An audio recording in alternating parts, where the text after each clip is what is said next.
everyone. I hope everyone is having a great day, whether you are 5 hours away or a day away. Remember, I love you.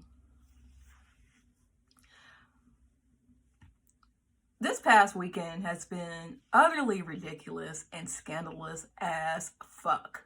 Okay? First, let me get this out the way. If I call you an asshole because you are one of those women who sleeps with married men and you like to brag about it or flaunt it to other women, you're an asshole. It's not slut shaming to say that. I don't care if you have a problem with that. I don't care if you think that I'm anti this and that because I say that you're an asshole about it. You're an asshole.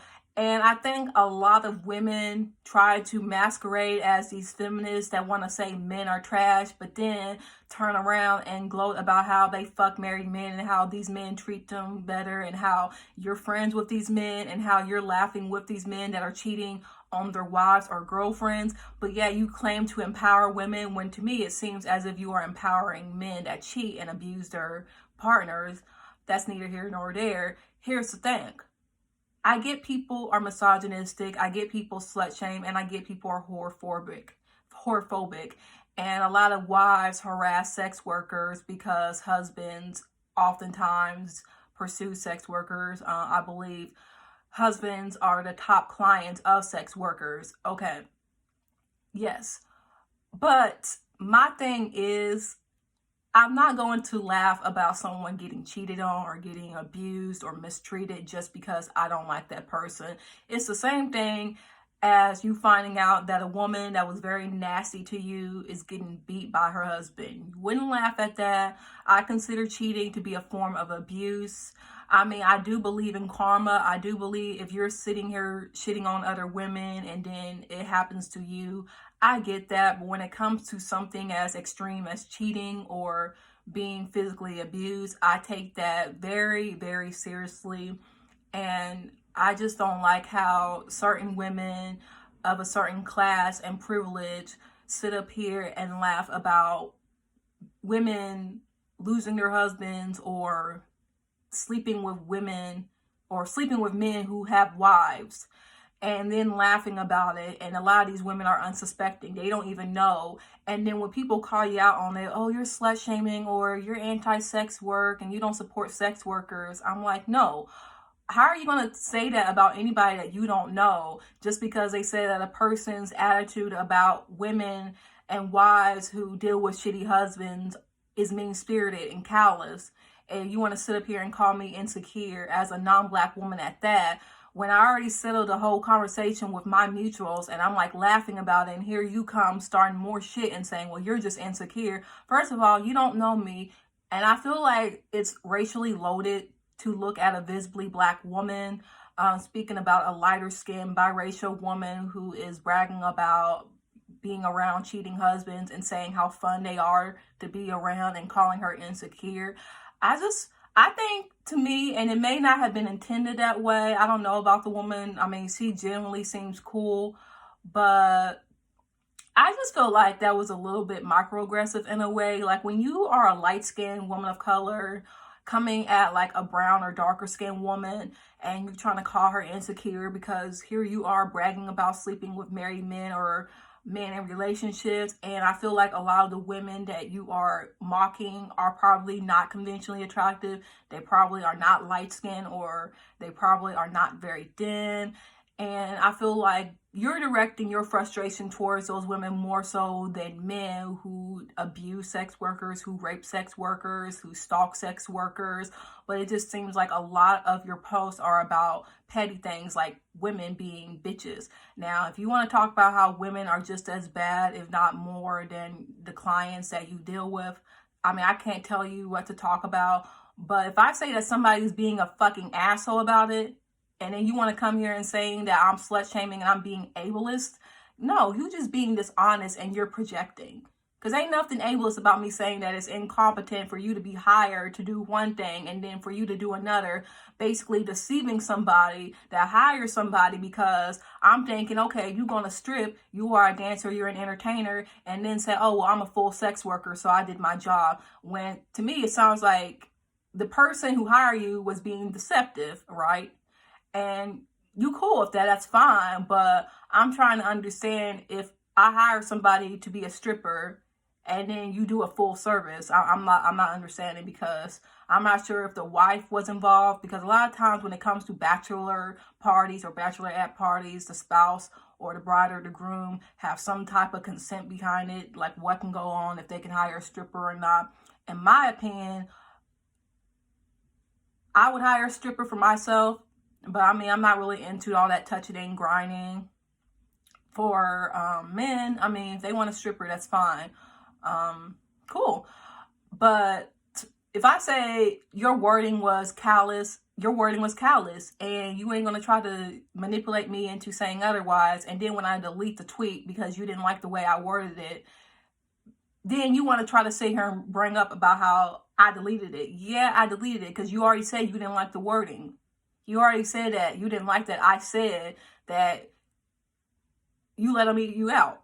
I mean, that is like kind of bad wording. What I meant to say is, if the person did not pay you to do the damn service, then why would you do that and then brag about it? Like, I don't know. This person I'm talking about has been in trouble for a lot of things, lying about her position, saying that she was a sex therapist and she's not. And a white woman basically said, excuse me, what you're doing is illegal. And if you don't do that, you can get in big trouble. Like, that white woman just completely annihilated her. And now she's trying to act like, well, I was always a sex coach. I never said I was a sex therapist. Like, girl, whatever.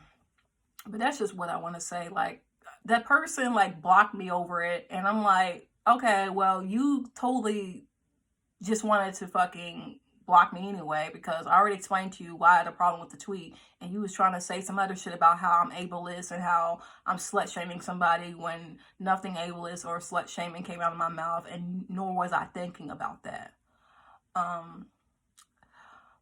Another thing is the whole situation with EmoBlackThot, MadBlackThot, whoever this person was. They came out the other day to say that they are a man, because before they were claiming to be a woman, a cis woman at that, a cis black woman, and their perspective was of a cis black woman. Now, I never really followed them closely. I have followers that follow him or her or whatever, and I have followers who are also mutuals. And I honestly found that person a little bit off, because it just seems as if they were just going by the playbook of what they thought a black woman was like.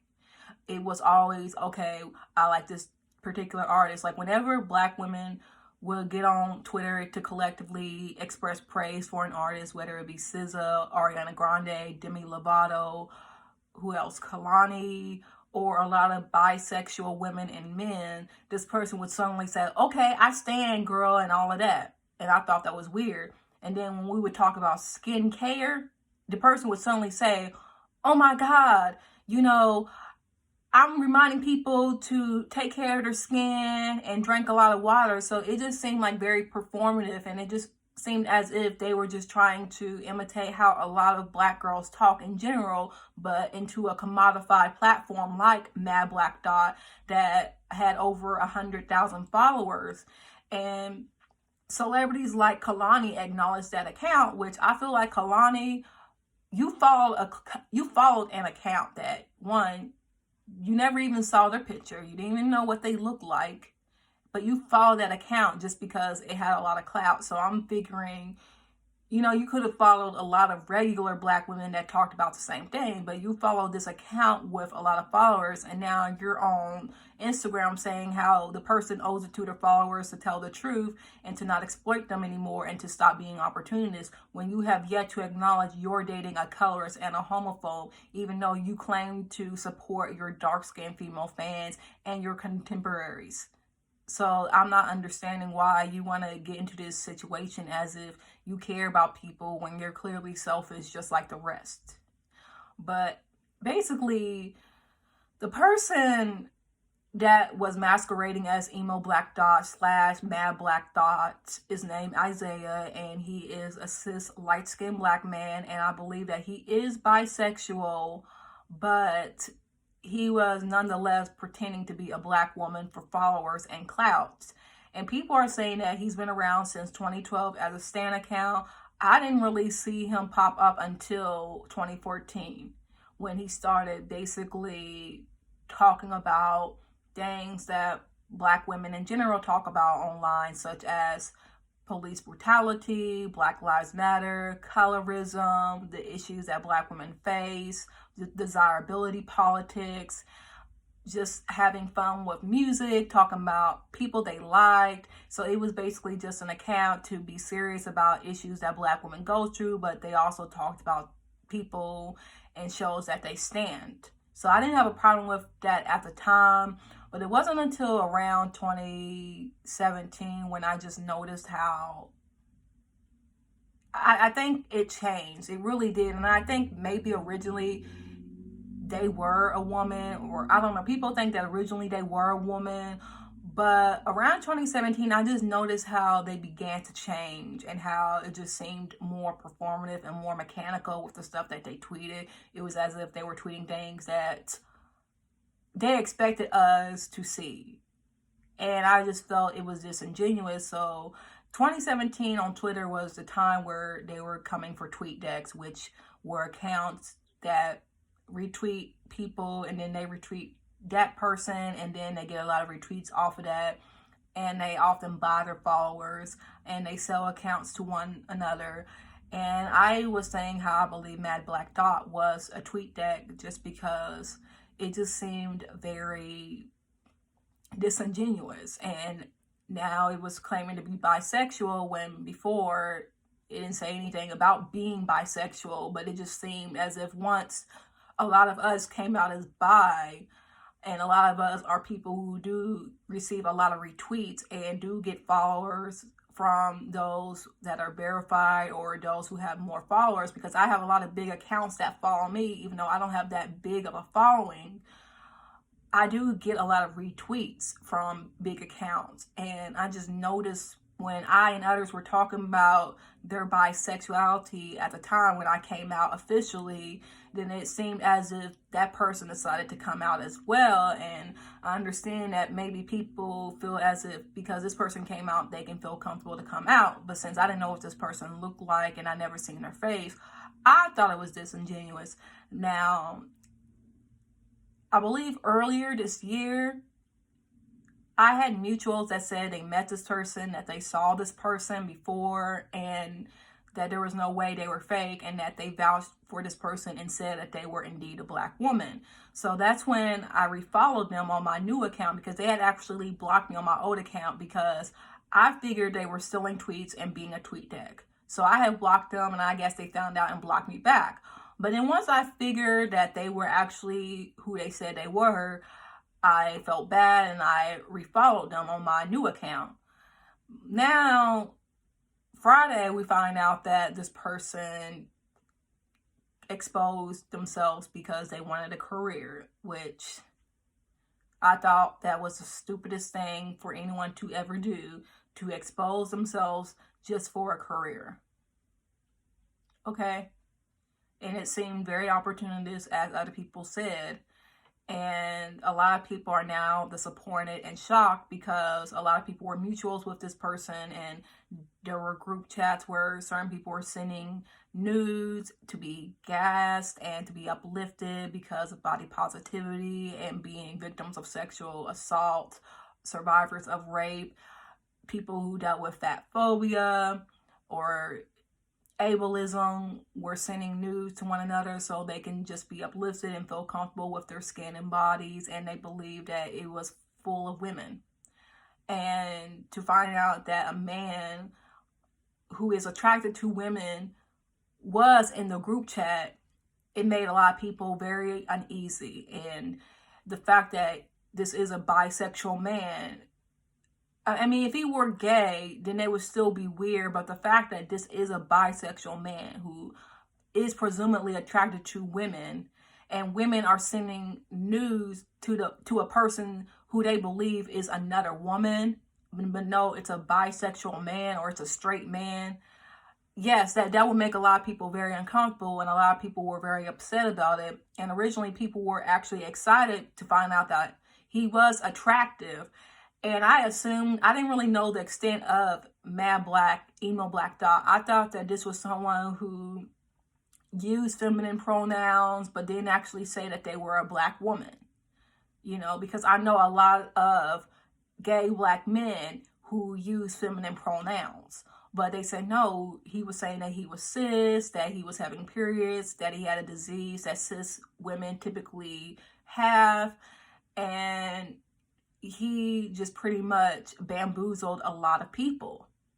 And I would be disappointed if it weren't for the fact that honestly, I knew all along. I just kind of stopped really being suspicious about it because there was no point when a lot of people supported this account.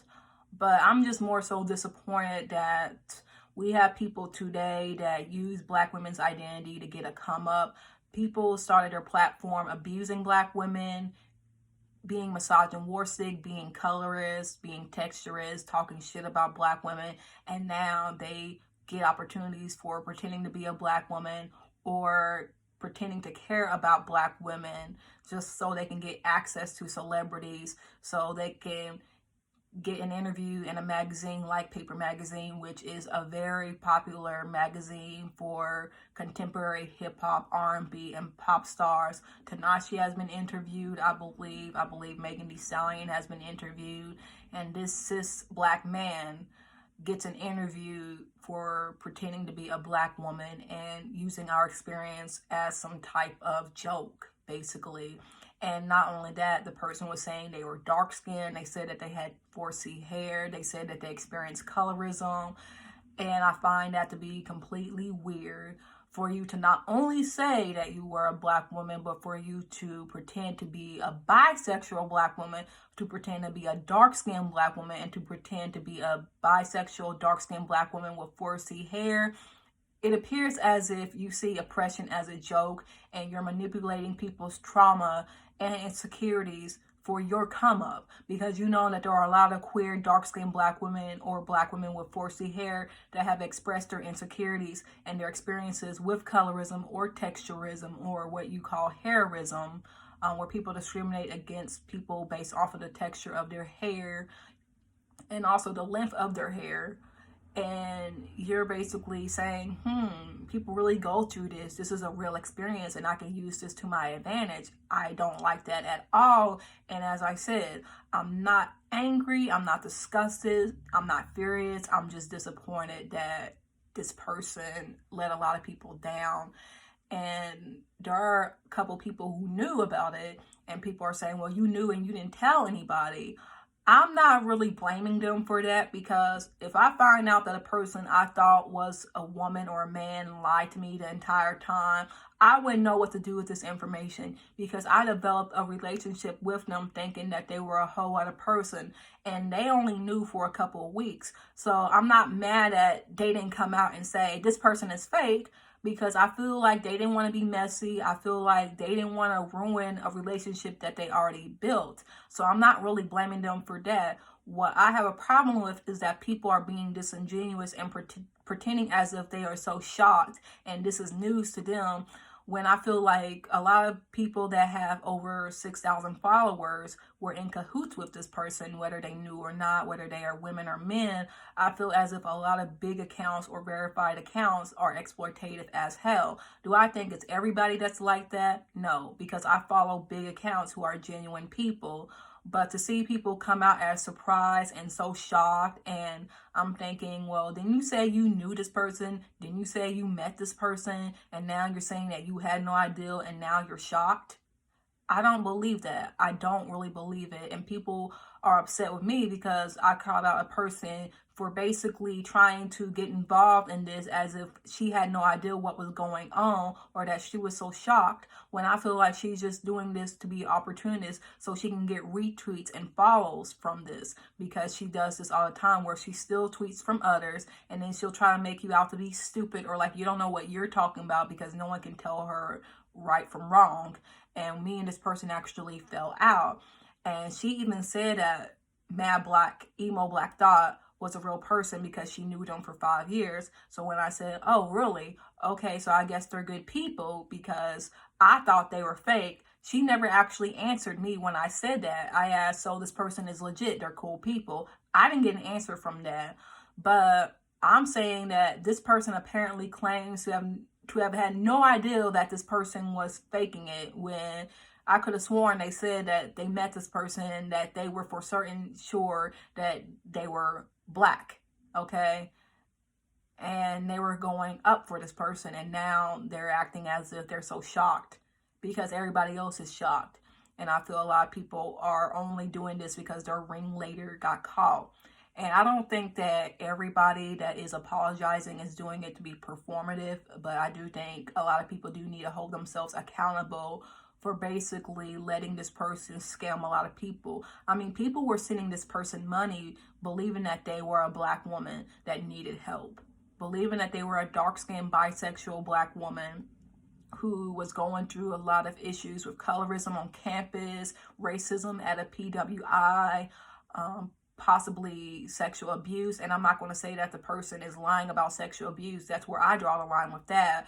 But they believe that they were a black woman and they sent their money to this person. And now I feel like people like me or other queer black women, and especially trans black women, are going to have it harder receiving money and help from others because people will think that, well, we're scamming, or we're not saying the truth, or we're not who we say that we are. And I don't really like that. So I feel like this person really fucked up. They really did. And I can't believe that in 2019 people are still using black woman as some type of commodity to make money. And as everyone said, people get famous from being a black woman, but black women. You have the Kardashians, you have Kylie Jenner, you have a lot of blackfishes or Fashion Nova models who are famous off of getting plastic surgery that emulate a black woman's body. But to this day, we have black women who are brown and dark skinned with 4C hair who have that same body type, who have a hard time breaking out into the business with beauty industries or with makeup industries because they are too visibly black. You know, their skin isn't light enough, or their hair isn't long or straight enough, or even if they are thick, they are still dark skin or brown skin. So it's like you're too black if you are thick and dark skin, or if you are fat and dark skin. And I don't like when people make it like being skinny and dark skin or brown skin is a real issue that brown and dark skin girls go through, because when you are actually a brown or darker skin girl compared to lighter skinned people, and you are thick and you are fat, that's a real struggle. And I'm not saying that skinny dark-skinned girls or dark-skinned boys don't have their own issues, because people make comments about, you know, being skinny and being a stick and being a black licorice. My dad told me about that when he was growing up. But it's like being a black girl and having a certain body type, you get barred because it's like you're too black, you know, you're not relatable, you know, you don't fit a European beauty standard, or you don't fit an exotic racially ambiguous beauty standard. So you're basically barred. And then we have people like Kylie Jenner, Kim Kardashian, and we have cis black men basically using black women's bodies to basically get a buck. And that is not fair. And again, I'm very disappointed. And I'm sorry that a lot of people were fooled. I really am sorry that a lot of people feel betrayed, because this is very disgusting to me. But I want everybody to take it easy.